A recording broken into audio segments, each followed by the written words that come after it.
active songwriter, exquisite performer, activist, visionary, and most of all, special human being who's taking care of this small and vulnerable planet. Mr. Roger Waters, thank you very much for letting us be here. Okay, thank you. How are you, first of all? I'm good, yeah. Did you get some rest from yesterday? Yeah, we went out for a little bite of something afterwards, but I got some sleep. It's after a gig, you know, there's always a lot of adrenaline flowing around, so it's difficult to sleep before the small hours, but we got some sleep. And I can tell you, like, the adrenaline was for the people who was there as well, because I couldn't get any sleep, because I felt like you were taking our hearts from our chests, like opening it, and then put a spell of love and resistance and resilience. How does it feel to be so outspoken, vocal, and talk on behalf of people who have no voice? Well, when you put it like that, it feels really good for you, and thank you for those kind words. But no, there's no but. We've been doing this tour, we've done 40 of these now, and last night and the night before, and this is sort of the response that we're getting mostly where we travel. We work on the show every day, change little bits and pieces, to try and make it more of a journey, to make it more moving, to affect us more, to explore the bits of us that are capable of empathy with others. So it's very rewarding experience to be doing that. It's great. We're going to get better and better. The plan is to do a couple of hundred of these all over the world, and we're sort of 40 in, so we'll see.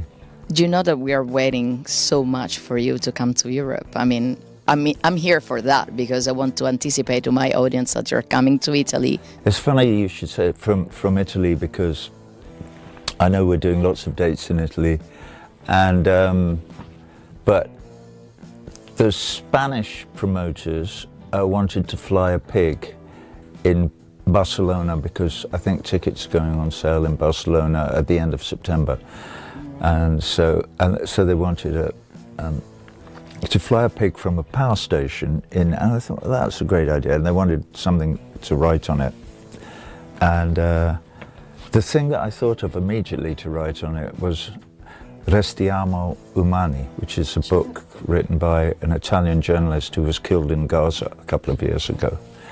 So I think they're going to put up a pig that it actually says, remain human. But for you Italians, you should understand that that's my translation from Restiamo Umani. Restiamo Umani would be amazing. I mean, we want a flying pig as well with Restiamo Umani on it. Well, in Italy, we will give you one, and it will have Restiamo Umani written on it. That's a good anticipation. I'm happy to know that. You gave a beautiful definition of your work. I've only ever written about one thing in my life, which is the fact we, as human beings, have a responsibility to one another. And while I was reading that, I was preparing the interview, I was thinking about iconic French filmmaker François Truffaut. Yeah. He used to say that from 0 to 4, we're already what we will be for the rest of our lives. So this seed has always been there. It's you, it's Mr. Roger Waters. Well, yeah, you know, if you're lucky enough to live somewhere where people are not dropping bombs on you, or, you know, and so you can get up in the morning and have a cup of coffee and pack your kids off to school, or whatever it is that you do, and you get to have enough peace and enough time to read books and to maybe study history a little bit, and to, you know, for literature and stuff and movies you were just talking about with Truffaut to be in your life, then it behooves you to question the human condition, and having looked a little bit at history, to figure out if you think there's anything wrong with the way the world is organized now, what you think that might be, and whether there's anything that you feel that you should do about it. I'm that lucky guy. I've been in that position. I've never been living under a sky full of drones that might take me out at any minute, or whatever the threat might be. So, and also I inherited from my parents, who were both deeply humane people, a conviction that what makes you happy in life is to be part of the collective and to try and empathize with others who are maybe less well off than you are yourself, and who have a more difficult road to travel through their lives, because we are all one family. As far as we know, we've only been around for about 100,000 years, maybe even less. Homo sapiens, and but we're pretty sure from archaeological evidence that we all come from Africa, and that we spread out all over the world, and we look a bit different because of the effects the last 100,000 years of weather and so on have had on us, and different gene pools splitting up. And so given that we're all one family, it's bizarre that some of us live in the lap of luxury, however miserable we may be, ride round in global expresses, while others of us are starved to death in hundreds of thousands. And is there anything that any of us can do to alleviate the position? Well, all I can do is make a noise about it. Well, I get involved, obviously, in a number of other activities. So you define this tour an exercise in resistance. The thing about resisting Trump, which is the big resistance at the moment, is that he serves only to encourage all the negative aspects of our lives. Because he is a man with no knowledge, no imagination. He's never read any literature. He knows nothing about history. He knows nothing about anything, except grabbing as much for himself and his family as he can, and that is the limit of his experience. And I'm not sure he would be capable of understanding anything else. But the rest of us are capable of understanding, and in consequence we have to resist the encouragement that he gives to people to move towards radical white supremacist modes, which is what he is trying to do, and diverts us from our potential, A, to empathize with others, and B, to act as a humane collective, and in consequence to become more content. So to use the transcendental power of love to enrich not just our lives, but the lives of all those we touch. In fact, you write in Part of Me Died, silence, indifference, the ultimate crime. What got wrong, Mr. Waters? I'm always wondering that, how come we became so cynical? Why we're becoming like this? Right, interesting. We're not encouraged to confront our lack of humanity, and we're not encouraged to nurture our capacity for empathy with others. And this is where Trump comes in. We're encouraged to minimize any possibility that we might have to empathize with others and to help other people.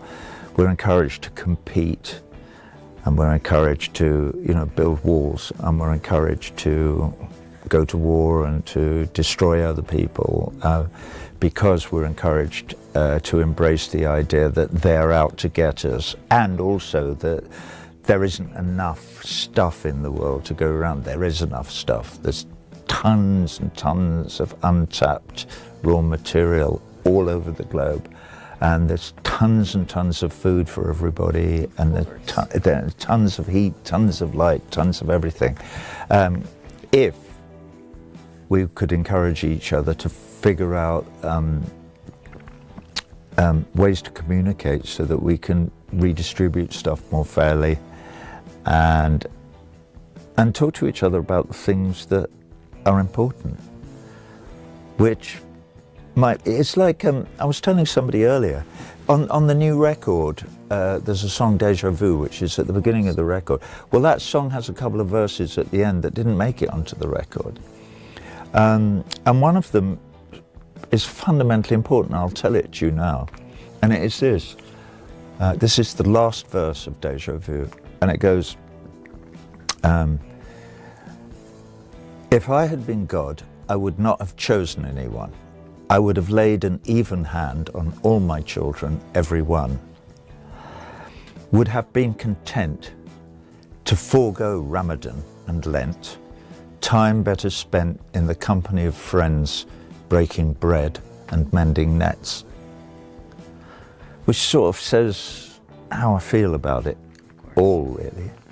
It's that, the essence of community that makes us happy.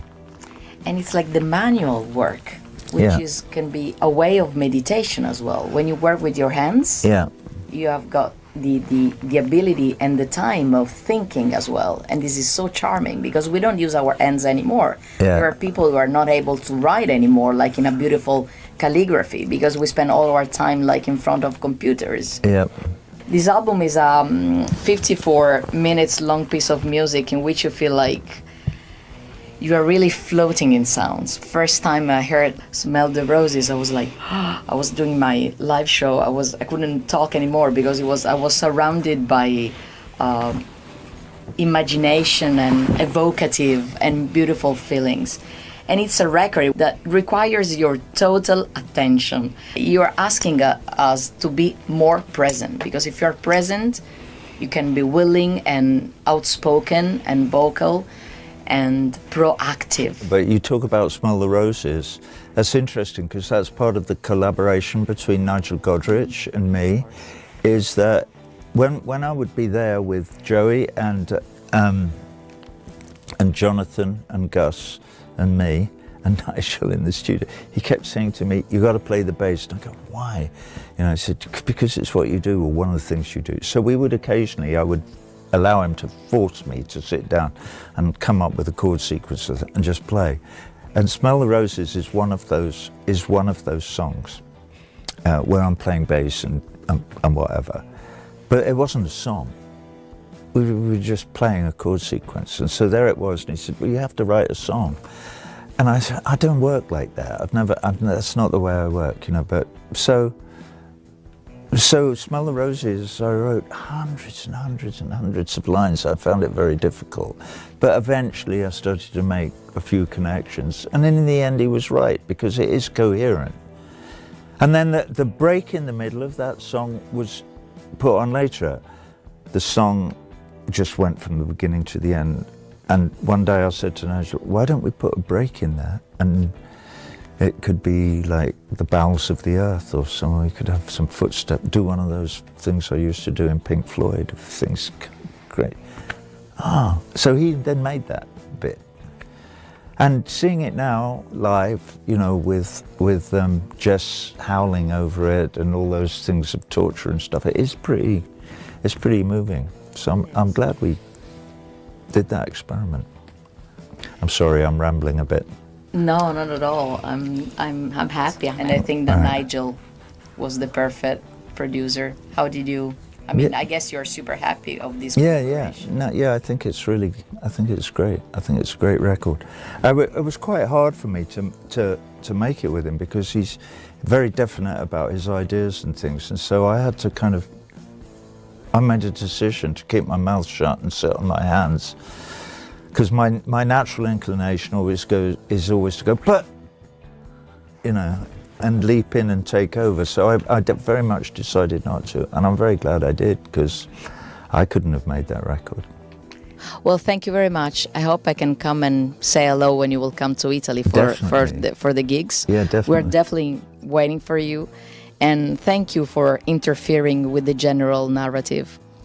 We need more Roger Waters in this world. Well, thank you for those kind words. I appreciate it. Thank you very much. I enjoyed it Ciao, immensely. Bella. Ciao, Roger.